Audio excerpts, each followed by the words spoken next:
Welcome everyone to our next program for the HWA's Halloween in July. So I am pleased and honored to be here with award-winning author Dacre Stoker, where we will where hello Dacre, where we will be doing Dacre will be presenting a audiovisual presentation on the writing and research of Bram Stoker.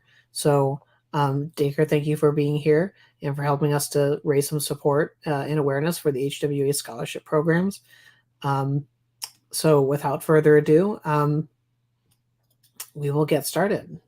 Wonderful. Thanks, Max. It's a worthy cause, and all the people, not sure how many are watching this today, please get behind this cause and donate, and let's help raise the profile of this great scholarship program. So again, without further ado, I'm going to give you guys a presentation I do all over the world. I'm always tweaking it. So a couple of new little bits and pieces. And if I could ask Angela to share the screen, and we're going to get going with the mysteries behind the research and writing of Dracula.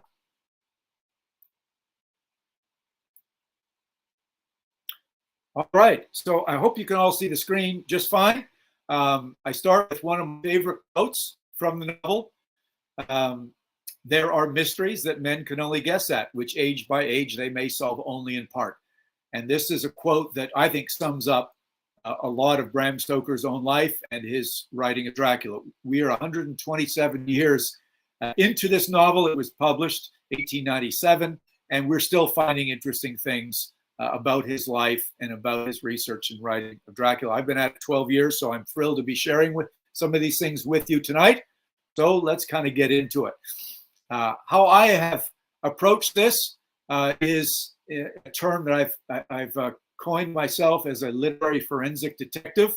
I've decided to dig as deep as I can into Bram's life through looking at the Dracula notes that live in the Philadelphia Rosenbach Museum, the Dracula typescript that is owned by the Paul Allen Estate out in Seattle, Washington. I'm one of only, I think, about 6 people that have had a chance to analyze it.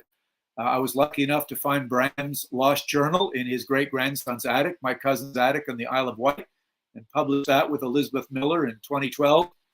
Recently, the books that Bram used for his research were discovered in the London Library, and I will walk you through how that interesting discovery was made and the revelations that I have found from the marks and the margins that Bram made. Also, I'm privy to Stoker family papers and insight, as Bram does have 2 great-grandsons still alive.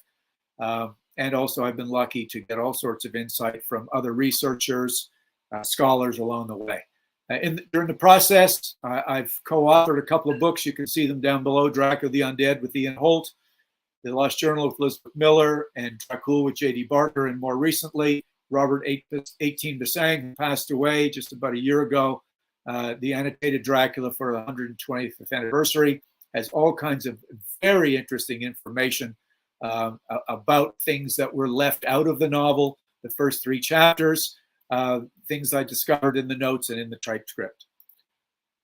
So just to kind of put things in perspective, though, when you really think of Dracula and its enormity in literature and in horror in particular, and also in popular culture, you need to sort of look back at some of the statistics associated with the novel. Over 1,000 editions in 30 languages. That means it pretty much covers the world. It has never been out of print since 1897, and it went into public domain in 1962. And that means that none of the Stoker relatives, the great-grandsons, get any more royalties. It also makes it very easy to publish all over the world, which is a nice thing because it just helps it flourish everywhere. Over 700 movie citations. That's a Dracula character in over 700 movies since, of course, Nosferatu in 1922. And at least 1,000 comic books and stage adaptations, and these things are still counting. I look at these incredible statistics, and I also love to look at the book covers and the artwork that goes into them. And I draw your attention to the picture over on the right-hand side, the Dracula, the mustard yellow color with the red writing. And that is a first edition. And that came out in 1897, Archibald Constable in London. And just as a sort of an interesting discussion point, And I know you guys can write answers in the chat box, and Angela's going to control these. And when this talk is over in about 55 minutes or so, we can go into these. So here's your chance to answer this one question. Does anybody know the significance of the yellow cover of Dracula on the middle row, right-hand side? And I'm going to answer that question later. It's very specific. It's not just some plain old yellow cover that they didn't have a better graphic artist, but it is a very specific reason. So that's your question. Think about it, and we'll get to that a little bit later on. Directly across from that, the one that has the two kind of Scotch tape marks on it with the Dracula going down the wall, that's the first paperback edition that came up in 1901. It was also abridged. It's one of my favorites because it's got the scene on it where Jonathan Harker, and if you look just in the top right-hand corner of that image, you see Harker looking out over the window, and Dracula's coming down the castle wall. And at that point in the novel, I believe in chapter 3, he's realized that there is something dramatically wrong with the situation he's found himself in. And this is actually a supernatural event that is happening, and the count is not all that he thought it was when he set out from England. So it's kind of like the jig is up, and now I got to deal with this stuff. And that's what I love about these covers. They all tell a bit of a story from where they came from. Now, further, we all know, and we're all authors here, and it's strange in a way that many people look at success of your book by if it's been purchased, the rights have been purchased, and it's turned into a film or streaming or been adapted on stage. And of course, Dracula started in 1922 with Nosferatu, and it was on stage in that year as well. And then 31, it started going crazy with film productions, Bela Lugosi and onwards. And it's been adapted and readapted many, many, many, many times. I'm going to show you just some interesting examples of that in this film clip. It's one of the cool perks that I get every now and then is being invited to go to different places to talk about Bram Stoker's research and writing of the story and how it's been impacted by film. So enjoy this collage, montage of film images from a film festival in Granada, Spain, just a few years ago.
Uh-oh, sorry about that. Let me see if I can't bring this back to you.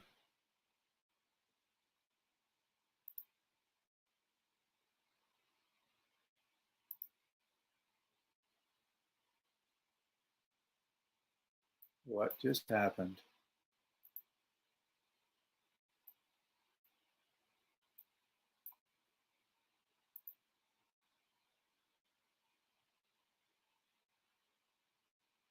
Oh, oh, sorry, guys.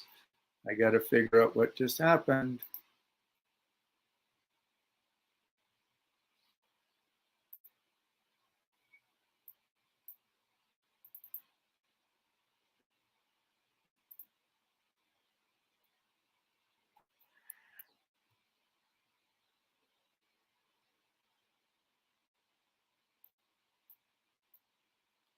Max, can you hear me okay? Yeah, I can hear you, man. Okay, so I just pressed the button to try to hide something, and that made an error. So let me just get to the next slide, which I apologize for. And No worries. here we go. Okay, so what I wanted to say about those film clips is it just shows the incredible variety and interpretations that people have gone through for many years to reimagine the story, and that's okay. To me, it's okay. I will say that I think the 1977 version of done by the BBC with Louis Jourdan is the most faithful movie adaptation, and the 1992 Coppola version is probably the most successful. And there's lots of other variations in between. But the important thing is it's part of the legacy of the story, and it keeps it alive. People are still interested in the story 127 years later. But let's look where it all started. Let's look at Bram Stoker, for instance, and see where he came from. And you'll see how things in his own life were actually woven into the fabric of the book itself. So he was born in 1847, which we call Black 47, because Ireland was coming through the results of potato famines and cholera epidemic. It was really a horrible time in Ireland. It was also a bad time for a little boy to be born who wasn't expected to live. For the first 7 years of his life, he was stricken by some mysterious illness. He luckily did recover at the age of 7, and he got homeschooled. His physical side of him dramatically caught up to his emotional kind of experiences that he went through, and he became a champion athlete at Trinity College over the years that he was there between 1864 and 1870. He actually was a star on the sports field, winning many awards, and also a star in the philosophical and the historical and the debating societies. He was the head of both the Phil and the Hist, which is very unusual. He worked at Dublin Castle part-time for the first few years. Then he went full-time when he became a petty sessions clerk. And then he actually got the promotion to become the inspector of all clerks of petty sessions throughout all of Ireland. So he traveled all over Ireland in a train, in a carriage, went to different places to make sure all the clerks were doing everything that they were supposed to be doing. And he found out that they weren't, that the whole petty sessions legal department was in great disarray. And you're going to see in a little while that Bram did something about it. He actually wrote a manual that was in use until 1962 for all clerks throughout all over Ireland. He married Florence Balcom in 1878. She had been dating Oscar Wilde earlier in her life, but ended up finding better prospects with Bram Stoker, mainly because he had just got the job offer to move from Dublin to London, England, to help run the Lyceum Theatre for Henry Irving, who became the most famous Shakespearean actor of his time. And Bram did that for 27 years. Bram wrote Dracula over a 7-year period, sort of in between all his duties at the Lyceum Theatre. He wrote 12 other books and numerous short stories and articles throughout his life. So he wasn't just a one-hit wonder. And he died April 20th, 1912, the same week that the Titanic went down.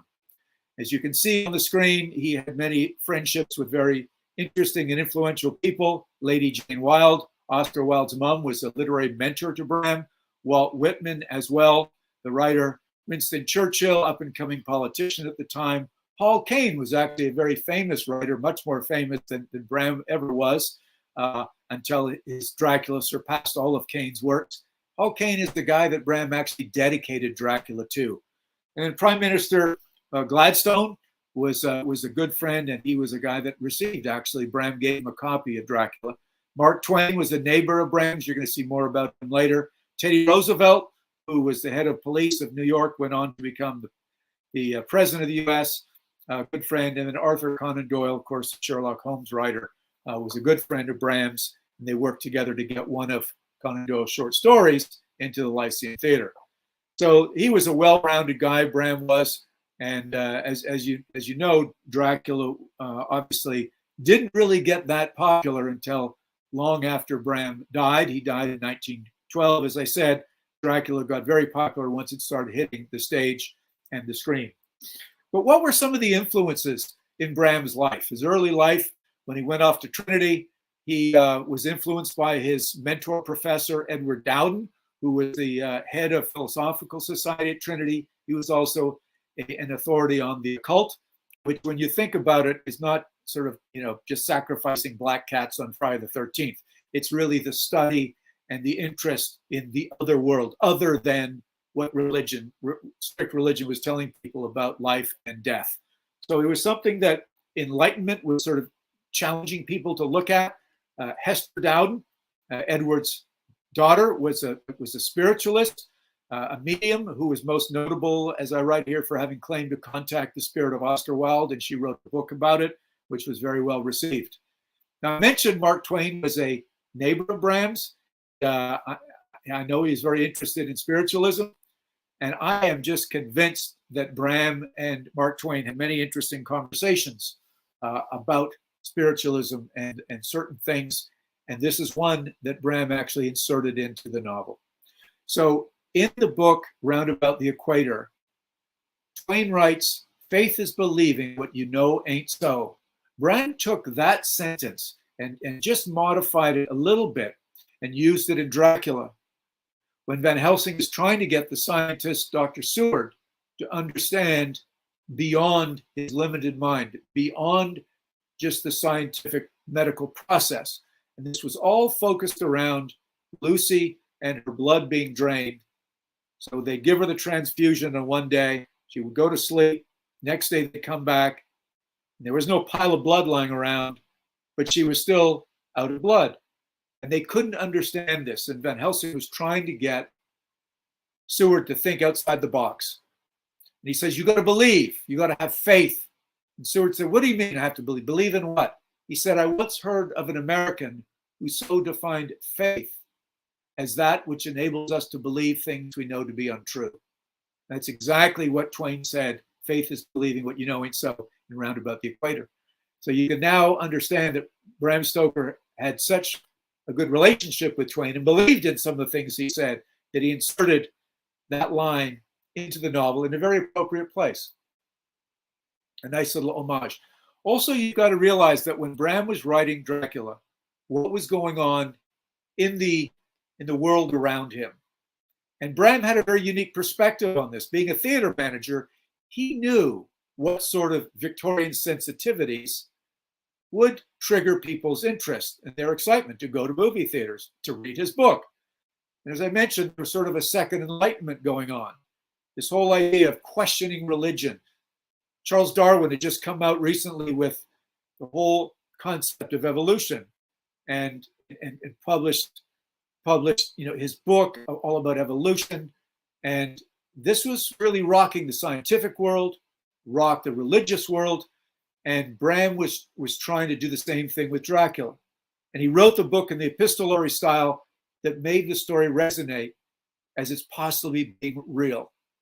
He used real places, real people, real events, and made the story really, real scary, just to sum it all up for you. This was his tactic. This is what he did on purpose. Now, before we go a whole lot farther, if you look at this picture on the left, I actually hired an artist to actually take a look at the description that Bram wrote in Dracula and how would that be depicted by an artist. And that's, as I've got here, Dracula as he looked in 1897 to Bram Stoker.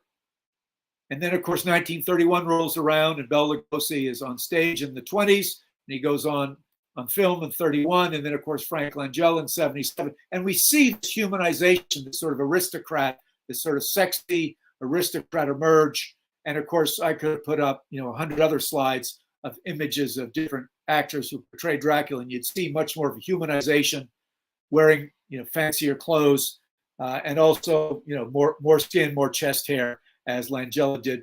And one of the reasons that both these guys on screen is that they were both on stage and on screen, which is interesting. So the two actors that played Dracula on stage and on screen. Now, as we all know, got to give credit to mothers. They raise good sons.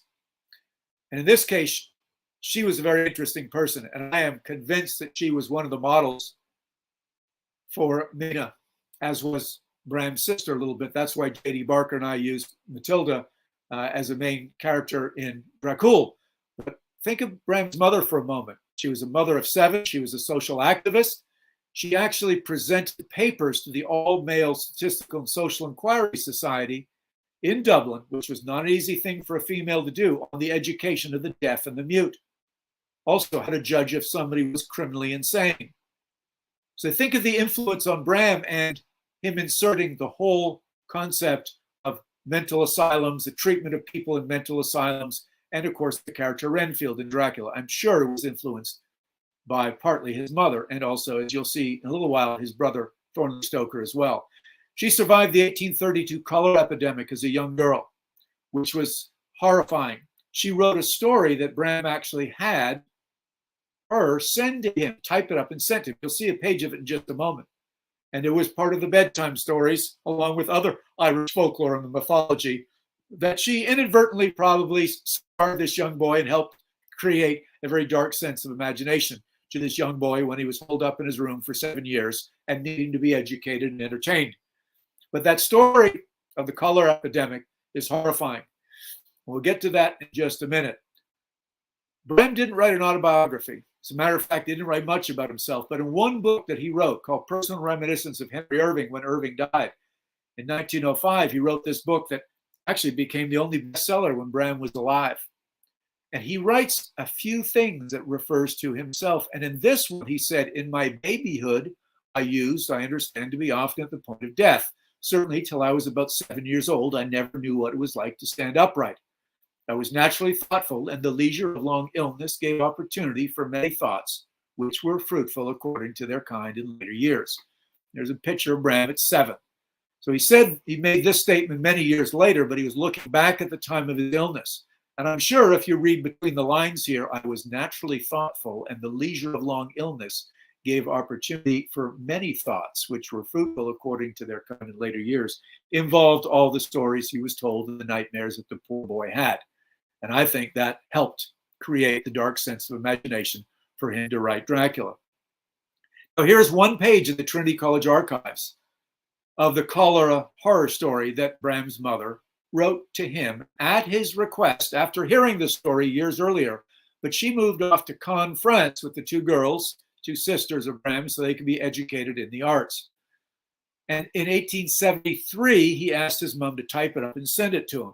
And he actually used that to get in his mind what the cholera epidemic really, what it was and how it happened, and all the people it horrified. The picture down in the middle with the hand sticking out of the coffin is about a man who had cholera and was misdiagnosed and buried prematurely. The same exact thing happened to one of the neighbors of young Charlotte Stoker at 12 years old, and when she experienced all this. So you can see some of the horror and what it looked like. People dying, they had no idea what was causing the cholera. People were just fed laudanum, which is a type of oral morphine, just to ease the pain. They couldn't fix people. They couldn't correct the problems associated with cholera. They just tried to give them pain this last few hours. So what Bram did with this story that she sent to him, as if misery loves company, Bram used it in the first book that he wrote, Under the Sunset, 1882. He used it in the story you see on the left of your screen, The Invisible Giant. And this was a story of some sort of a giant, invisible, a plague, so to speak, an epidemic that took over the town, much like cholera took over Sligo in Western Ireland, much like we experienced COVID ourselves. So I can sort of understand this unknown invisible giant and how it just wreaks havoc over people. I believe that this is where one of the quotes came from that Bram used. There are bad dreams for those who sleep unwisely. I believe Bram suffered as his great-grandsons mentioned that it was known to the family that he suffered bad nightmares throughout his life. Well, most creative writers do, which is kind of interesting and strange. Interesting dreams that help us if we can remember them, write them down later on. So I looked deeply into the illness that did cause Bram all this consternation for 7 years, and I found that one of his uncles, Dr. William Stoker, actually was a famous fever doctor, and he was famous for using bloodletting as a tool for almost everything. Now, I don't have proof of this, but I think Bram Stoker was probably bloodlet during those 7 years of his mysterious illness. And if that's the case, you can see diagrams of leeching and cutting in different parts of the bodies and on the veins and arteries that would take out the necessary amount of blood. They had no idea what they were doing. They were simply taking out blood, which they thought was containing all the four humors, the good and the bad. What I found out when I read this treatise that William Stoker wrote, that not only you take out amount of blood until the patient would pass out, but you'd actually rehydrate them with a mixture of claret, which is red wine, and oil. So this would obviously make the guy pretty drunk if he had enough blood taken out to pass out. You rehydrate him, not with juice like we get when we give blood at the Red Cross, but with red wine. So I'm sure this kind of stupor maybe contributed to Bram's outlook on the world when it comes to giving blood. Now, here's a little bit of my connection to Dracula. As I said, parts of the things in Bram's life woven into the fabric of the novel. Chapter 4, when Jonathan Harker discovers Count Dracula lying in a coffin, or in a crate, actually, and he tries to kill him, but the glancing blow of the shovel doesn't do its job. But he writes, when he sees the Count, it seemed as if the whole awful creature were simply gorged with blood. He lay like a filthy leech, exhausted with his repletion. That's either first-hand knowledge or just good storytelling. I like to think it's a bit of both. If Bram had that experience, it would make it very easy to describe how he saw Count Dracula, a filthy leech exhausted with his repletion. So let's go a little bit further into Bram's life and see how things that he did contributed to the novel. He was, as I mentioned earlier, a clerk in the Petty Sessions Legal Department. He wrote the manual you see that just popped up here, 1879, a legal manual, still in use until 1962. Well, look closely. Jonathan Harker was a young solicitor who had to deal with a real estate transaction of the Count. That's why Harker went over to Transylvania. His job was to consummate all the land transactions. There was also a lot of legal matters that the Count was asking Harker all about. How do you ship all these boxes to? How many different types of lawyers do you need to ship supplies to England? And when the cargo was shipwrecked in Whitby, how do you deal with it? How does it get off the ship and onto the trains and doesn't become property of the Coast Guard? What are the laws involved? And then, of course, when Mrs. Westerner dies, the same time Lucy dies, about the complexities of the will and so on. So lots of little legal things are sprinkled into Dracula, and now you know where they all came from. Bram was actually called to the bar. That means he was asked to write the exams to become a barrister. He did, but he chose not to practice law because he had such a good job and he loved his life running the theater, and it gave him time in the summer holidays to write his novels. And here is the guy that really did contribute to both his second career as a theater manager, Sir Henry Irving. Bram wrote a theatrical review about him in his spare time when he was in Dublin, and this got him a meeting with Irving at the Shelburne Hotel, and both of them stayed up all night long in 1877 and talked all about the future of the theater. And Irving said, I'm making a move on renting a theater.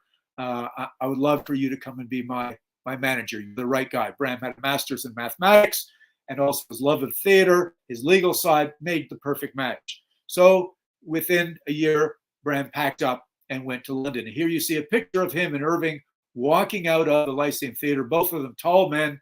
But what's interesting is, with all of Stoker's help, organizing the theater, making it profitable, creating all kinds of duties and proper sort of appointments to all the actors and the actresses, they elevated the role of the theater in society to the point where Henry Irving became the first ever actor ever knighted in 1895, and Bram got a lot of credit for that.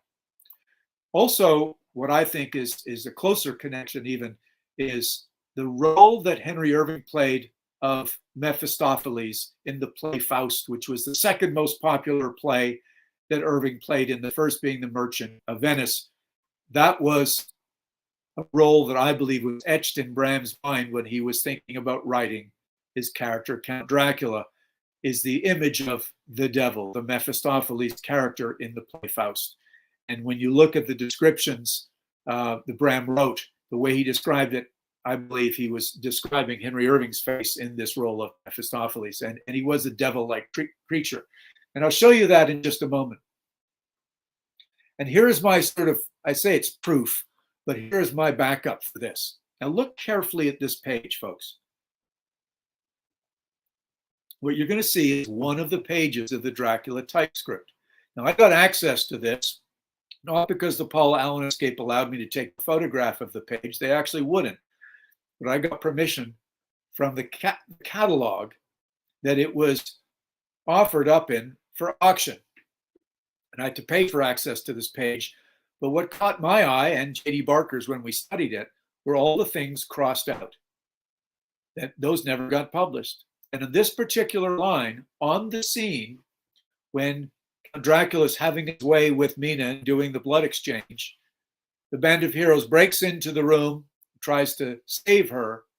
This is how Bram Stoker described the scene that never made it to press. Even at that awful moment, with such tragedy before my eyes, the figure of Mephistopheles, the opera cowering before Marguerite's lifted cross, swam up before me. For an instant, I wondered if I were mad. Further and further back, the Count cowered, whilst crossed out as we were lifting our crucifix as we advanced. You can see that crossed out, and you can see that Bram planned to have the image, the name Mephistopheles in the opera mentioned in the novel, and it didn't happen. I don't know why. It's too bad, but it proves my point that Bram was thinking Mephistopheles at the time of writing. Now, here's another interesting thing that Bram did. As the manager of the Lyceum Theater, he brought the whole troupe, 100 of them, to America 8 times. This is one of the train routes that Bram mapped out. So he bought a map and wrote on it with all the stops and all the train routes and the distances, 82 miles to one inch, showing where the tour would go. It was Bram's job to make sure that he knew the distances, the timing between all the cities, so that all the trucks would be waiting to pick up all the workers, all the sets that had to move all the way across America. This is why Bram was so accurate in the novel Dracula, with all the train carriage times, the carriages, the boats, all the schedules were right on time, just as they were listed in all the Baedeker guides and everything else. Bram wanted the novel to be accurate. He did it just like he did in real life with the Lyceum Theater. Here is an actual picture of Bram's notes laying out Jonathan Harker's train schedule between London and the Burgo Pass. You can read his writing is not the greatest. London to Paris, Paris to Munich, Munich to Salzburg, Salzburg to Vienna, Vienna to Budapest, Budapest to Klausenburg, Klausenburg to Bistritz, and then to Borgo Pass, about 7 or 8 hours. And at the bottom, leave Paris. So this is his chicken scratch with the time, the times that it would take to go from all these different places. And it all happened accurately in the novel. Another thing that was accurate in the novel, because Bram used his brother, Dr. William Thornley Stoker, who I believe was a model for Dr. Seward, for getting all the medical information just right.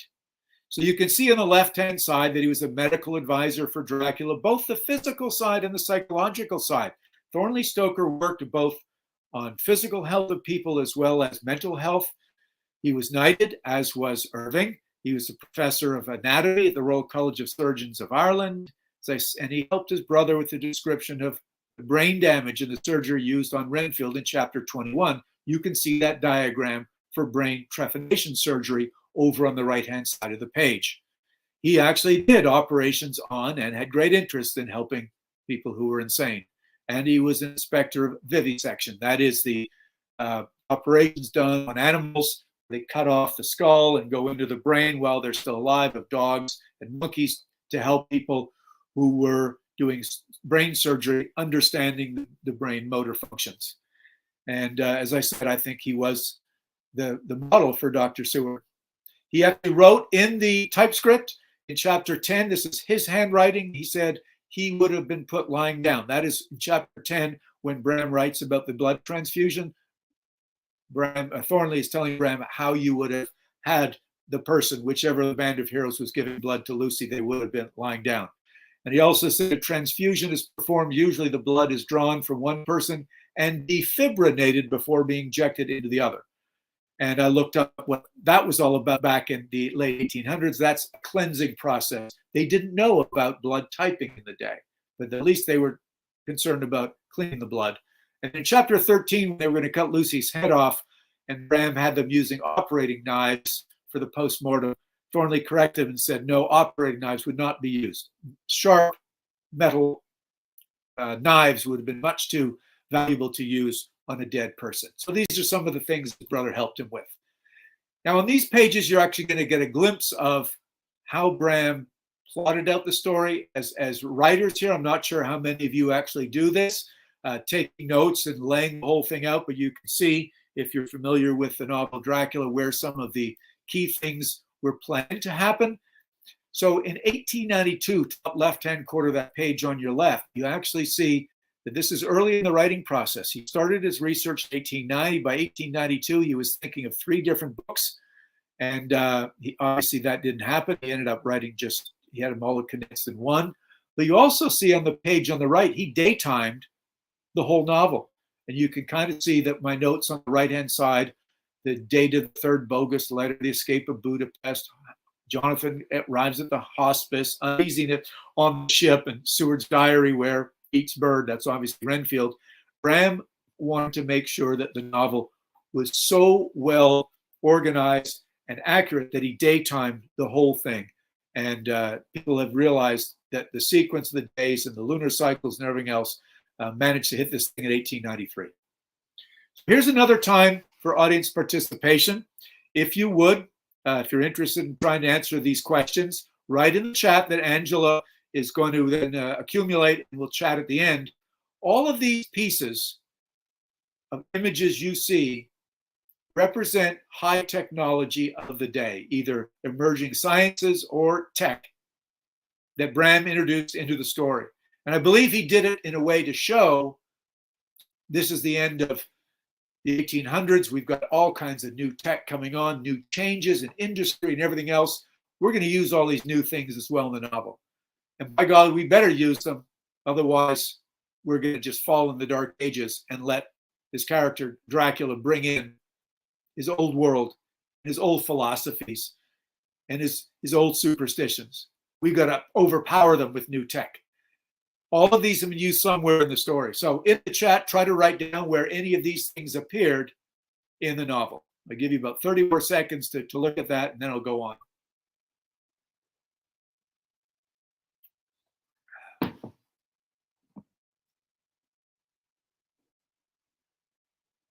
Okay.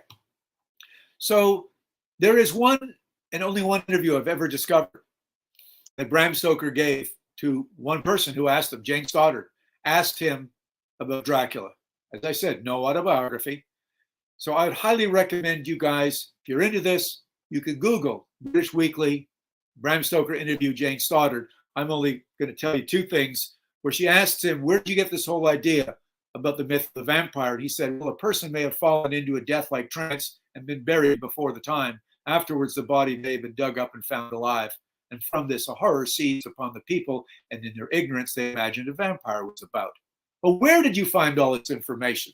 In certain parts of Styria, which was a province of Austria. It survived the longest with the most intensity, but the legend is common to many countries. China, Iceland, Germany, Saxony, Turkey, the Chersonese, Russia, Poland, Italy, France, England, and besides the Tartar communities. So it's a very telling interview, and it's given me lots of insight, because it's the only thing, as I said, that Bram really wrote about his writing of Dracula, and you guys can find it because it's out there on the internet. Now, Bram went to Whitby only once, but this visit that he took during his summer holiday in 1890 changed everything for him. He had just started taking his notes and doing his research on Dracula. He got so enamored with this town, and it looks wonderful during the day. that he set chapter 6, 7, and 8 here. You can see the church there with the abbey in the background, the graveyard off to the left of the church. A close look at it at nighttime, and you can see that whole Gothic vibe that Bram would have picked up. And he did wander through these graveyards, and he took 90 names off the gravestones and used 8 of them in the novel. Swales, Captain Swales being one of them that he took off there. Now, what else he also got, we got out of Bram's holiday, is that the local newspaper, as you see on the right, actually listed all the visitors that would come to Whitby. And so we know in the summer of 1890, Bram Stoker and his wife and son stayed at Mrs. Vesey's guest house on 6 Royal Crescent. And that arrow that I'm pointing at is number 6 Royal Crescent, a guest house. Funnily enough, Bram used exactly the same residence for Lucy and Mrs. Western and Mina Murray to stay in. Once again, one of Bram's tactics to use real places to make the novel seem real. To this day, there's a blue plaque on the same building, and the 3rd floor is a Airbnb apartment called Bram's View that you can stay in. I've actually donated items for them to show there, which is quite cool. The only problem with the blue plaque is the Whitby Civic Society got the dates wrong. Bram was only there once, and he didn't stay there between 1890 and 96. He was there only the summer of 1890 up the coast in Cruden Bay, Scotland, which we'll get to in a little while. He actually stayed there for 11 of his summers. I'm going to skip this slide just because it does show you some cool pictures of Whitby, but because of time, I'm going to jump on to more.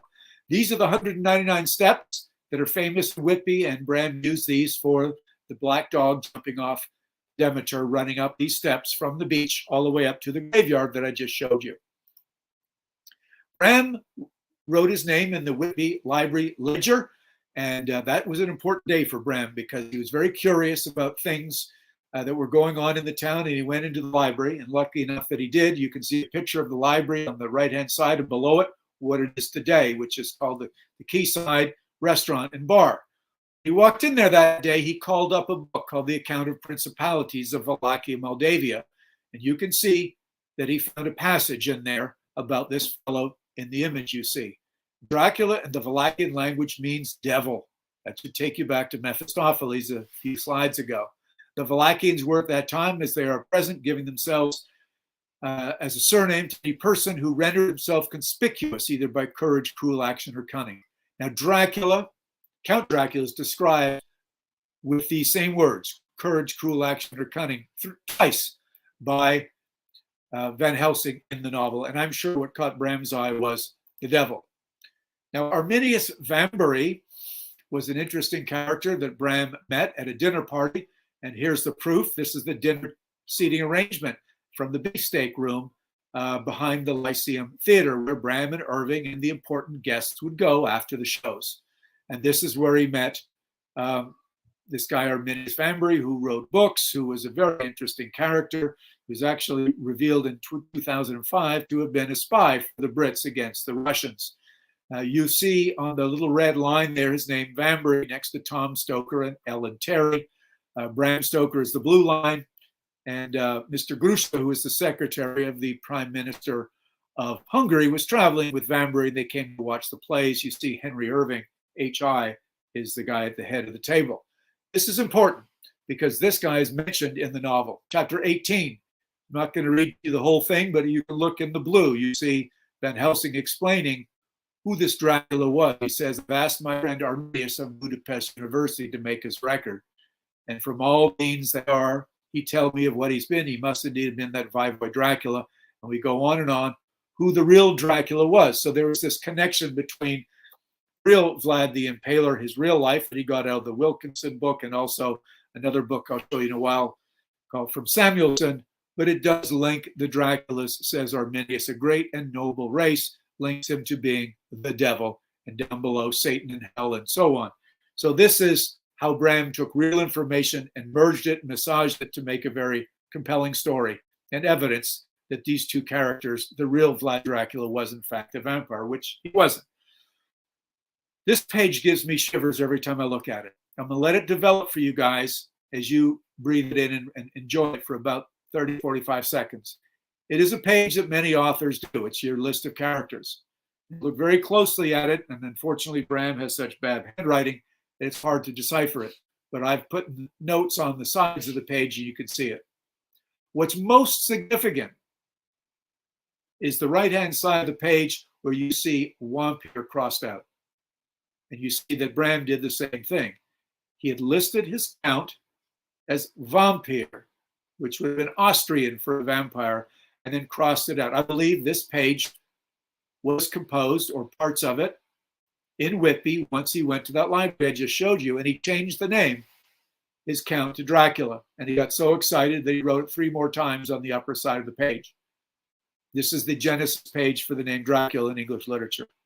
And just take a quick scan around, you can see other things that did survive this page. The doctor of the madhouse did have a name, Seward, the girl encaged him, but the mad patient wasn't called Renfield at the time.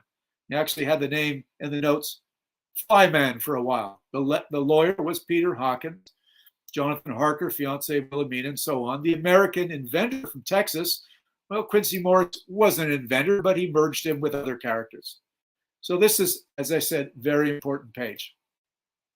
Drone footage of Whitby Abbey, which actually shows something that J.D. Barker and I used in Dracula, which was the suicide graveyard. You can see in the middle of your screen. You can see the regular graveyard with the unconsecrated graves for suicides outside of the consecrated graveyard.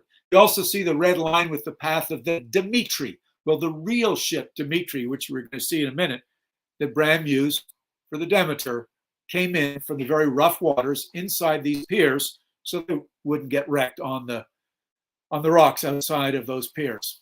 Many ships, coal ships, did that, and that's why that little area is called Collier's Hope. Now, here's where Bram got the information. This is his notebook. He actually heard about the Russian schooner in October of 1885 called the Dimitri, about 120 tons, was sighted off of Whitby, and so on and so forth with the weather patterns and so on, that it had a cargo of silver sand from the mouth of the Danube.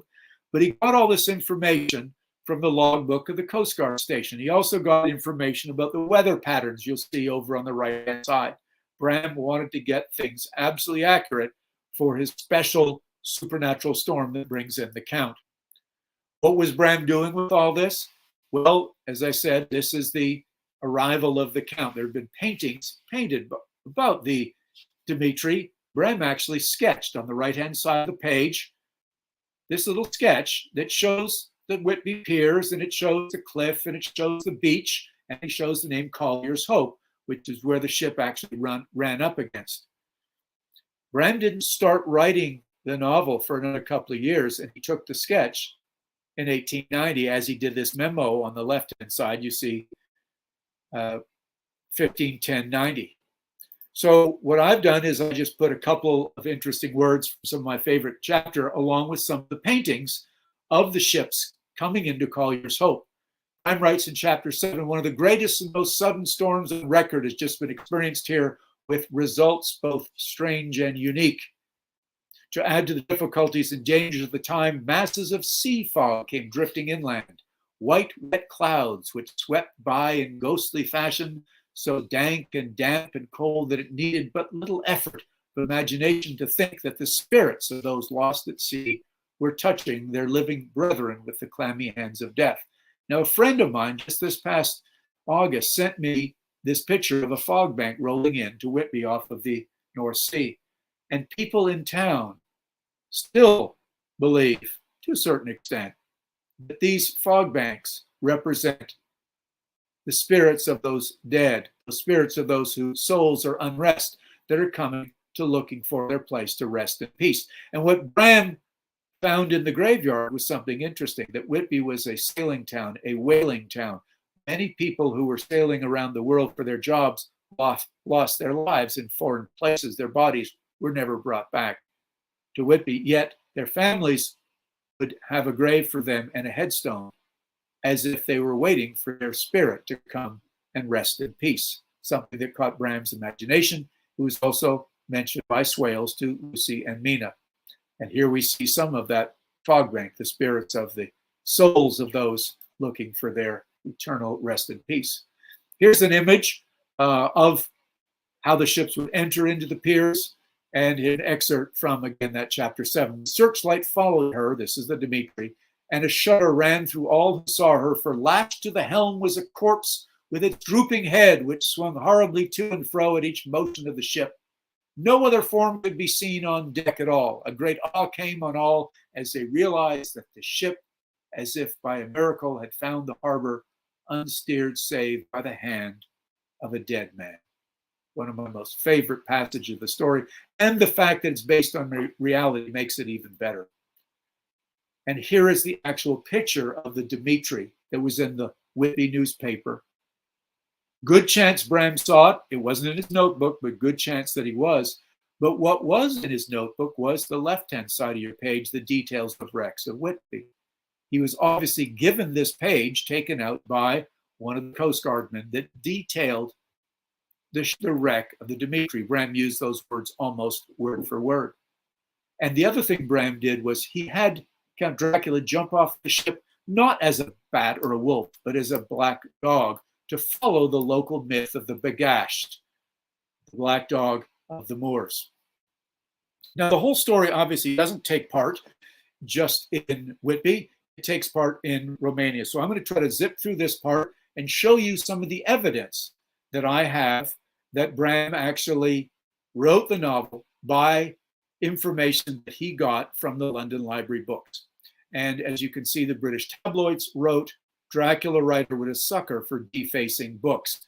And I got there, Philip Spedding, as you can see, when I did a book signing there holding Dracula, he said, Dacre, don't worry. We're not really upset about this. He did deface the books, but now it gives us great credibility that Bram used our library as his ground zero for his research. You can see Bram actually wrote Mesmerist right next to MD, where my red arrow is pointing. This is a book about popular superstitions and mesmerism by Herbert Mayo, medical doctor. And look at some of the names of the chapters that I've underlined in red: vampirism, unreal ghost, true ghost, trance, trance sleep, half walking, trance or symbolism. So all these ideas that were kicking around in Bram's head as a young boy listening to superstitions and Irish folklore and cholera victims and so on were rooted in reality. And this is one of the books that was written about it by a real medical doctor, not just some crazy quack.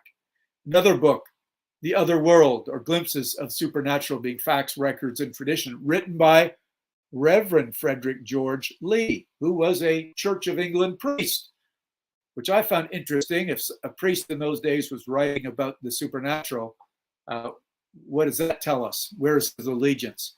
Bram puts a little pencil mark on this passage that I just love it. And I know when I read this, it's another hint towards Bram choosing the devil as his model for Count Dracula. It is commonly held in lonely deserts on lofty mountains, where the feet of men seldom tread, as well as in the mines of the earth, and in vast forests where desolation reigns, the powers of the devil and his angels being unchecked and uncurbed by the positive, energizing activity of Christianity are vast. That's why I believe Bram set his story, his Dracula's castle in northeastern Transylvania, deep in the Carpathian Mountains, where there are mines and vast forests where desolation reigns and the power of the devil and their superstition is secure. He founds another book called Superstition, enforced by the American writer Henry Charles Lee. He puts a check mark. Volcanoes have always been objects of superstitious fear. They were supposed to be produced by subterranean gods who reside in the interior of the earth. And I believe this is what motivated him to write chapter 24. The very place where he had been alive, this is Mina talking about Dracula, undead for all these centuries, is full of strangeness of the geologic and chemical world. There are deep caverns and fissures that reach none know whither. There have been volcanoes, some of whose openings still send out waters of strange properties and gases that kill or make vivify. Now, in that same library, there were books about Vesuvius and the mysterious eruptions coming from the center of the earth, which people in those days believed were the portal to hell. And Luigi Palmieri, the Italian physicist, wrote this book about Vesuvius, and Bram Stoker quotes it. I would that my old friend Palmieri of Naples were here, and with him his wonderful seismograph for he could give me some clue as what was happening or about to happen. Whatever it is, as the ground is hardening to receive it. Van Helsing says in the last chapter of the book, as they're closing in to find where Count Dracula's castle is, the band of heroes chasing him back. They've got to cut him off before he gets to his castle, which is, as you'll find out, sitting on an extinct volcano, the portal to hell, the home of the devil. Now, just as a bit of a summary point, what we've got here is Bram's identified Vlad Dracula III as his source of background and history. He's merged him with his devil character as Mephistopheles to create his own sort of count. He's actually pulled this information from two books, one by William Wilkinson, and the other by a lawyer actually called James Samuelson, who mentions that Vlad Dracula goes by the name of the devil. Two sources citing him as the devil. And now we get to one of the books that had a map. Now, I did not, or Bram did not, draw on this map. I did. I actually purchased the same copies of these books that were in the London Library. I photocopied the map, and I drew this tracing Jonathan Harker's voyage from Klausenburg to Bistrica. And look at that, the Borgo Pass, where I've got the red arrow and the black arrow, not made up by Bram. It's actually a real place in northeastern Transylvania. And if you see my arrow at the bottom right, it points to Kellerman Isvarar. That's actually the location of the fictional castle, because Bram actually listed the coordinates to us. But before we get to that, we got to give a nod to Emily Gerard, the Scottish writer who actually gave Bram all the superstitions he needed to understand about Transylvanian vampires. She mentioned the names Strigoi and Nosferatu in this book, Land Beyond the Forest. And she actually said exactly how Bram was to get Van Helsing and the boys to learn how to kill Count Dracula. And she says in the note, you can see there, if you could read Bram's writing, to kill a vampire, drive a stake through the corpse or fire a pistol shot into the coffin, cut off the head and replace in the coffin with mouthful of garlic, and extract the heart and burn it or strew ashes over the grave. You see some imagery of the day that shows that people were very concerned and were following some of those very same rituals and superstitions. Now, these are other sources that Bram actually had. This one, a very famous one by Dom Augustin Calmet, which is investigations in the late 1700s by the church to find out why are people actually going about taking bodies out of the graves and doing these exhumations to stop vampirism. This one on the far right, Mascatory Moratorium, is actually Latin for the chewing dead. And these were people being misinterpreted as being vampires. They were actually plague victims. And as they would decompose, their jaws would crunch down. And because the graves were very shallow, because it was in Venice, people who were living on the upside of the graves could hear a crunching noise as these jaws would crunch down. So they exhumed bodies and found these bodies bloated, blood dripping from their mouths and their nose. And they assumed that this bloated body was actually sucking the blood from those living and, of course, making them ill and eventually dying. So what do? They would stick bricks in their mouths. So I'm going to zip on past this because this is from a PBS special. Highly recommended, called Secrets of the Dead, Vampire Legend.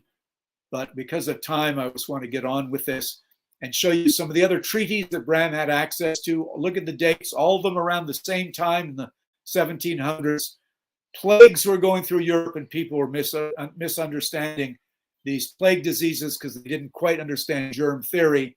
And this is what they thought was vampirism. And that's the ending of the same clip from Secrets of the Dead, PBS, Vampire Legend. Funnily enough, Bram did not only have to rely on medieval documents, he relied upon a newspaper clipping for the New York World from 1896 when he's almost finished writing Dracula. These notes were in his Rosenbach notes. And what it does was it talks about Charles Darwin, who had written Origin of the Species, and it was published in 1859, not long before Dracula was actually written or started to be written in 1890. And he discovered the vampire bat. And he actually said, in South America, we were there in Chile, and we found these vampire bats coming out of the trees, drinking blood from the cattle. Well, Bram used this and almost plagiarized and took those words and used them coming out of Quincy Morris's mouth when he said, yes, when we were in South America, these big bats would come out of the trees and drink so much blood from my famous mare. She went to grass. I had to put her down.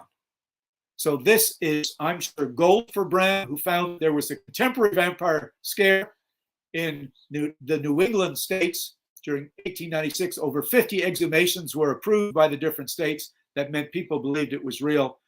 And here was Bram writing a contemporary vampire novel. This was gold because he realized, my God, this is really happening in North America. What a lucky guy. So he goes on to take all these different treaties that you saw, and he gathers different traits from different vampire stories. And as you can see, he uses them in the novel to give Dracula many different traits: influence over rats, painters cannot reproduce him, never see him reflect the mirror, and so on and so forth. And what I want to just get close to the end here now, I just want to tell you, this is where Bram actually spent 11 of his summer holidays. This is where he actually wrote Dracula. I've been there a number of times. And some cool insight, you can see the plaque that I had erected on the wall of the one hotel in town where Bram stayed. But the castle that Bram stayed and visited is the top right hand. That's what it looked like in the day. But what it looks like to this day, because it's a ruin now, that the family ran out of money and that to sell it off and everything was stripped out, that exposed a very interesting octagonal room smack in the middle of the castle. In chapter 2, Bram wrote Jonathan Harker walking into Castle Dracula. The Count halted, putting down my bags, closed the door, and crossing the room, opened another door, which led into a small octagonal room, lit by a single lamp and seemingly without a window of any sort. Passing through this, he opened another door and motioned me to enter. It was a welcome sight. Well, there's the octagonal room. And if you reread what I just said, it's exactly the way somebody would walk into Slane's castle. I'm sure the same way Bram did. So this is the castle he used for part of the internal layout of his castle Dracula. And there is the single lamp. I gave this lecture at the Kilmarnock Arms Hotel a few years ago. A man stood up in the back and said, "I'm Robert Hay. It's my family that used to own the castle. When we stripped everything down, I got the single lamp, the one that you just described in Dracula. And that single lamp is there in that octagonal room. It now sits in Mr. Robert Hay's home in London, England." Now, just before I finish here, I want to tell you something. Bram Stoker made darn sure that he protected the dramatic rights of his novel by having a staged reading. If you ever hear that someone says, Bram Stoker had a poor performance of Dracula, only 2 people showed up, it wasn't a proper performance. It was a staged reading, and it was done just to protect the dramatic rights. And that's something that he did by cutting and pasting. You can see that script on the right-hand side. And he left those rights, obviously, to his wife. And it kind of brings us full circle because years later, 10 years after Bram died, Florence Stoker was able to capitalize on this whole thing and sold the rights to Hamilton Dean and John Balderston, and then Universal Film, and the rest is history. Here's a picture of Bram near the end of his life, sadly. Irving died in 1905. Bram lived for 7 more years. And Bram was out of a job. This is when Irving died at this theater. Bram had to shut down operations and go ahead and take care of the funeral arrangements for Henry Irving. So this is one of the last paintings of Bram. This is where he's buried. Golders Green Crematorium. He was cremated. His ashes are with his son in this urn, and you see the death certificate. But there's one final little piece to show you guys how the changed ending of Dracula helped reveal to me the location of the fictional castle. Well, all my research has brought me to Transylvania a number of times and to Bran Castle, and many people call it Dracula's castle. And the only reason it's really associated with Dracula is that this sketch you see on the right-hand side, along with one other, was in one of those books in the London Library. In fact, it was the only castle in any of the sketches. So I'm convinced, as I read Bram's description of the castle, this is the castle that he used to describe the exterior of Castle Dracula, and the interior is the one in Cruden Bay, Scotland. And what's more interesting is Bram left us these very notes that show the coordinates, and here's a close-up of them, that got me and one other guy, Hans de Roos, to confirm that the location of his fictional Castle Dracula that you see here, River Sereth runs into, and River Bistritza runs into Sereth at Fundu between Strasha and Israel, is 47 east longitude, 25 3/4 north latitude. And what's interesting, folks, is that that is actually an extinct volcano. And here is the picture on the actual map that Bram had in the back of his book, and the arrows are pointing at the location of the 47th parallel where the gypsies and the band of heroes have the fight just before they get to Castle Dracula. Here is a modern day map of it. Here's me and my son at the top of the mountain, Mount Israel in the Colomani National Park, putting a canister with sort of notes in different languages. You see the red arrow over on the right-hand side of the peak that we chose to go to, and that's a peak that Bram was looking at. Once again, to kind of sum things up, Bram used this castle for his exterior, and we'll just put it there. He used this castle for his interior, and that's the location where these map coordinates bring everything together. And finally, you get to see what was extracted out of the tripe script. And this was just after Jonathan Harker and Quincy Morris stabbing the Count with the Bowie knife and Harker slitting his throat with the kukri blade. Count Dracula crumbles into dust. And what would have been published in the book, had this part not been edited out, is a massive volcanic eruption. And I hope you've enjoyed getting to know Bram a little bit.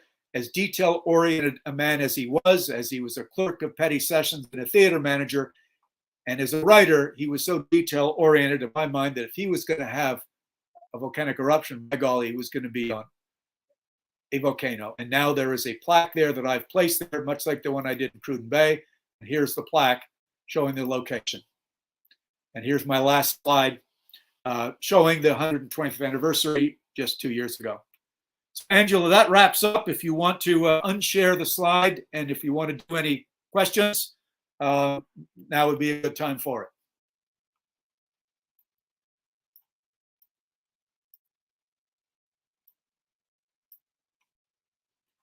And unfortunately, I can't hear her. Sorry, that was me muted. Okay, good. Now we're good. Thank you. I wanted to make sure I didn't have any noise during the presentation, but thank you so much for that. That was so fascinating. The questions we're not transcribing over, and unfortunately, we probably don't have time to get through all of them, but I'm going to just pick through. Do you want me to read the list of what came through and then you decide what you want to answer? How about you just randomly, you're an author, just randomly see what you think the group would like to hear, read the question, and as many as you want, I'll go with it. Okay, that sounds great. One that I thought was really interesting, every author has their own writing rituals. Do you know of any of Bram Stoker's rituals, and how do they compare to your own? You know, I don't know. Again, Bram died in 1912, long before I was born. Here's what I think, and here's a couple that I do know. I know he only wrote in the summer holidays. He did his research when he could, when he was in London. But I know that there was a newspaper report in Cruden Bay, Scotland, where I've taken tours there a couple times. There was a 2-mile beach. And Bram, to get into his headspace, would walk on the beach 2 miles up and 2 miles back every day in the morning. And he would just, they said he sort of walked and he had a big flapping coat on, and sometimes it would blow with the wind, the Scottish wind, like a big bat. And he would also sit in remote places. There was one place in particular we know for sure at low tide, and there was the big castle up on the cliff. And that's how he got his peace and quiet and serenity, you know, much like we do. And to me, being an athlete, as Bram was, I usually go for a walk or a mountain bike ride, some kind of physical activity, take a nice shower, and then I can kind of deflate and let all those other little worries get away. And that's when I get in my headspace for writing. So I do think I maybe share a little bit of that with Uncle Bram. That's awesome. And it gives me chills a little bit to hear you say Uncle Bram. Me too. Trust me, me too. How about what was the significance of the yellow cover? And I believe that's referring to the beginning when you showed all the different types of books. Yeah. Did anybody try to answer it? No, nobody tried to answer it. Nobody knew. It's a tough one, but you know, to cut to the chase here, yellow back in the day was the color of decomposition and degeneration. So if you think about this, was described by me by a forensic archaeologist, that when you get a bad bruise, it goes blue, it goes kind of reddish, green, and then yellow as the blood decomposes. So decomposition and also degeneration of sort of moral degeneration, of dealing with such horrible things as the living dead, the undead. This book really shocked the reviewers. And so that whole idea of degeneration, people were kind of weirded out that Bram Stoker, the upstanding conservative theater manager, would write such a thing. But what I love is the backup. You see, other people were doing it too in those books in the London Library, giving Bram those ideas. That's awesome. That's awesome. And that's a really good perspective. So this is a good question to follow up with. Dracula was really progressive for the time. I didn't realize there was so much modern thought for the Victorian era. Yeah, somebody said the Victorian era, at least the end of the 1800s, there was more industrial changes than at any time on Earth. And with that, there was more thought, but there was more conflicting thoughts. There was great conflict between the eroding power of strict religion and the emerging power of science and advanced thinking. That's why we get Freemasonry, Golden Dawn, Hellfire Club, all these secret societies where these people could think and not be ostracized by their priest or their vicar or whoever else. So it was a great time of change, great time of, thinking and advancement and everything else. But still, there was a very conservative sort of world that people were rattling around in. And Bram certainly ruffled feathers. It was also Jack the Ripper time, scaring the hell out of people and distrust in the police that they could keep them safe. So all this was this melting pot of strange things going on with great advancements and money and everything else was just, really overpowering society. Wow, that is a really good perspective. That's interesting. I have 1, 2, 3, 4, 5 more questions. I think we'll actually get through them. You pick them, yeah. Can you tell me more about what it was like to find Bram Stoker's journal? Oh, well, I bet that was magical. It was one of those moments. It would be cool to sort of like be on one of those, reality shows where you're crawling through a cave or something. But I was looking, doing my research on Dracula the Undead, and I traveled to England, meet my cousin. Hey guys, you got any really interesting stuff? And we sold these papers here. If you've been to Trinity, yes. You've been to the Rosenbach, yeah. All that.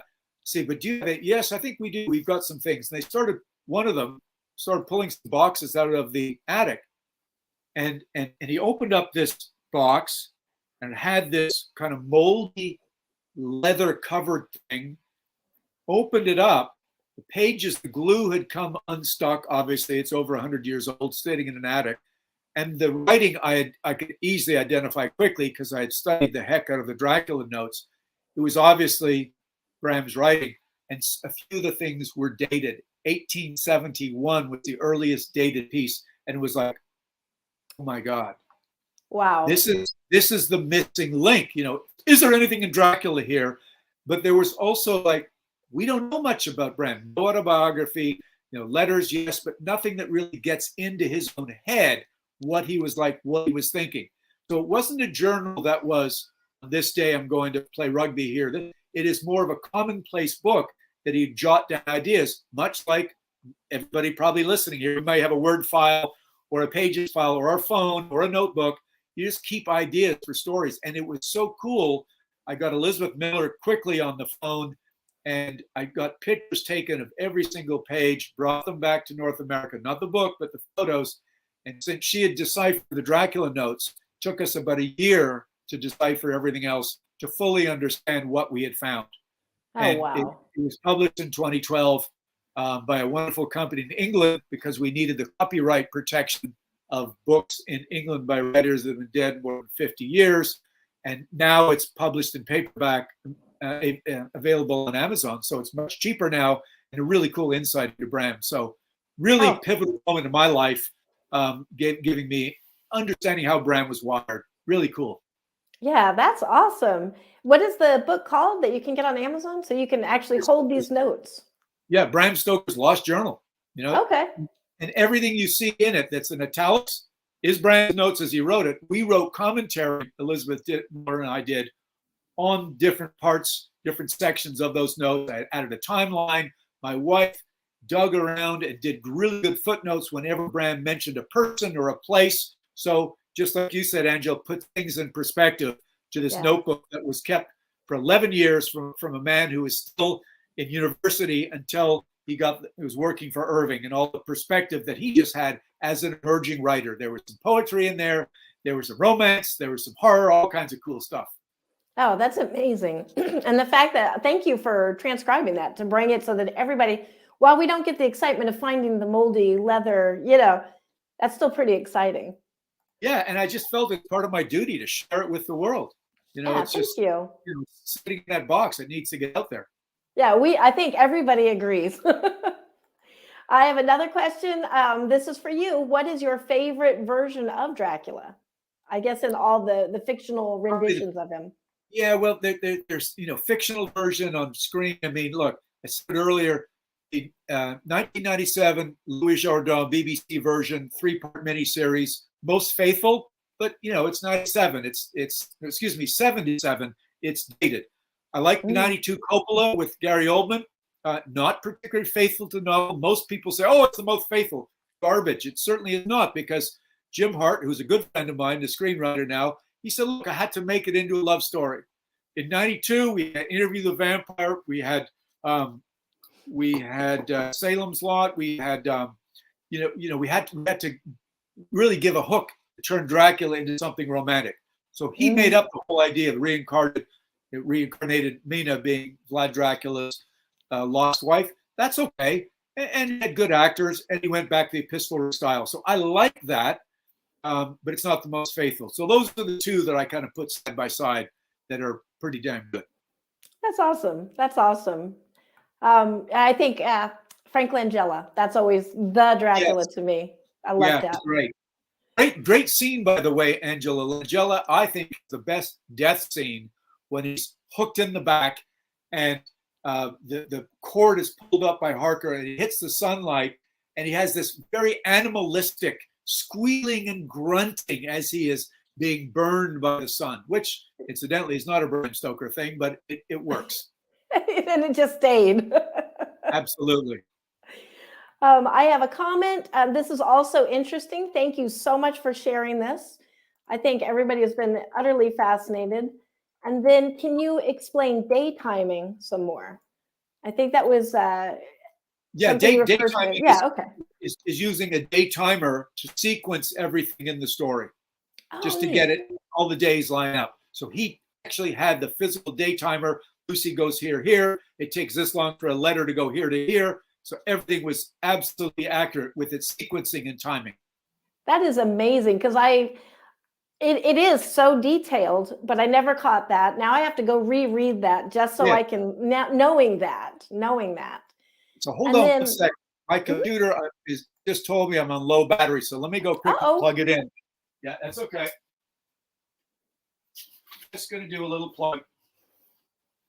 Yeah, and I want to thank everybody for sending in these great questions and for watching this and for supporting the Halloween in July fundraiser for the HWA. All of this, everything that you're donating is going to support scholarships. There we go. I'm back on. Yeah, thank you for saying that, because that's why I'm donating my time. I think it's really important to support the HWA and up-and-coming writers in the scholarship program. So good plug. Any more questions so we can let people get to their dinner tonight? I have one final question, and this is, can you tell us about some of your books? Oh, that's nice. So all this research that you've heard over the past 12 years, I've kind of used it in a way to, capitalize on things either Bram left out of the story or let people know more about Bram. So the first book was Dracula the Undead, which is actually a continuation of Dracula, but 25 years after it ends. That came out in 2009, published by Penguin and All Over the World, which is great success, which was cool, with the help of Ian Holt and Alexander Gallant. And then The Lost Journal was next in line, which you've already heard about. And then Dracula, you see over my shoulder, is a prequel to Dracula. I kind of did the Star Wars thing. I found so many cool things in my research and approached J.D. Barker, fellow member of the Horror Writers, who now writes for James Patterson. So I got him at the right time. And we wanted to tell the story of Bram's life. many things that you guys just heard. The sick young Bram. How was he healed? Well, I took that little piece of maybe he was bloodlet, or maybe there was some kind of supernatural intervention. And with that, pulled in the actual nanny that the Stokers really had, and made Bram's writing of Dracula, since it was so realistic, a warning to the world that vampires are real. So those are sort of the big novels. I've also just come out with Dracula Annotated for the 125th anniversary. It came out a year and a half ago. It's got all the things that I've been mentioning that were taken out of the typescript. All those things taken out, like that passage you saw, are underlined, so you can see what was taken out. And I've recreated the first 3 chapters. That's amazing. amazing. Also about to come out. The last thing I'll say is, in October, what's coming out is an NFT edition of Dracula, a digital edition. One of these things where there's only going to be 666 copies. And what I'm really thrilled to say to fellow authors is that this thing will be sold and resold. So if you were to buy a copy of it, you get all of my annotations visually. You get 160 videos. You get 44 of Rosenbach's notes. You get ongoing things in your wallet for 2 years, and then you can sell the book. And if you sell it, you choose the price. But what's so cool about this whole project is that the publisher and the author gets 10% commission every time it's resold. Oh, wow. So think about that as fellow authors. If you could do this, Book Volts is my publisher in England. They're just getting started with this. They're passionate about helping authors profit in some way from the ongoing sales of your book. That's amazing. So it's a big deal. So follow that and follow me on that, because I'll be posting more about it. And I will be loving to direct more of my fellow authors to these types of projects where you can supplement your novel with little videos, just like we're doing right here. In the back of a book, since it's digitized. Oh, what does Dacre think about this? What does Dacre think of this book? What is Angela? Where did she get her inspiration? How did she win her award? And you get to talk. But then the beauty is when it gets resold, and hopefully the value goes up from $33, which we'll be selling these more, you get to make money. It's an investment, but also the author and the publisher make a little money down the road. So that's which is fair. That's wonderful. Yeah. Yeah, that is awesome. I have one question just from me. I'm looking at the yellow cover over your shoulder. Is that a first edition? No, I have a first edition, but I don't leave it on the shelf. That's actually a reproduction that Archibald Constable did in at the 100th anniversary of the novel in 1997. And I carry that around. I bring it to different places and do talks with it and read from it. But I'll just end with this. One of the coolest things that I do have, I talk about my cousins with the Lost Journal. I've been passed down a first edition that Bram actually signed to his mother 4 days before the original publication date. And then she gave it to one of her other sons. He signed it. He gave it to his wife. It was given to my father. And I'm the custodian of it. I loan it to museums, to libraries when they're having big exhibits. And it goes around the world. It cannot be insured because it's priceless. So they normally hire me or give me a plane ticket to take it to Taiwan, to Milan, to Finland, to cool places where I give a little lecture and I allow them to keep it for 6 months, and then they fly me back to go get it. Oh, that's amazing. Wow. So much amazing, wonderful information. Thank you for being so generous with your time. And thank you for being so generous with Bram Stoker and sharing him with the world and continuing to enlighten us and the insights and all of that. It's invaluable because it's, obviously the namesake of StokerCon, of Absolutely. the HWA. So we appreciate it. Yeah, he's our patron saint when it comes to the award. So I was telling that to Max, and good for you guys for organizing this. And once again, thank you for Maxwell, our new executive director, and for you, our tech person and fellow author, to help pull this all together. And everybody watching, thank you all very much, and appreciate your interest in our man. Yeah, absolutely. Thank you, everybody. Whether you attended live or whether you caught this on the replay, we appreciate it. Now go donate to Halloween in July and support our scholarships. Absolutely. All right. Bye-bye. Good night, all. Take care.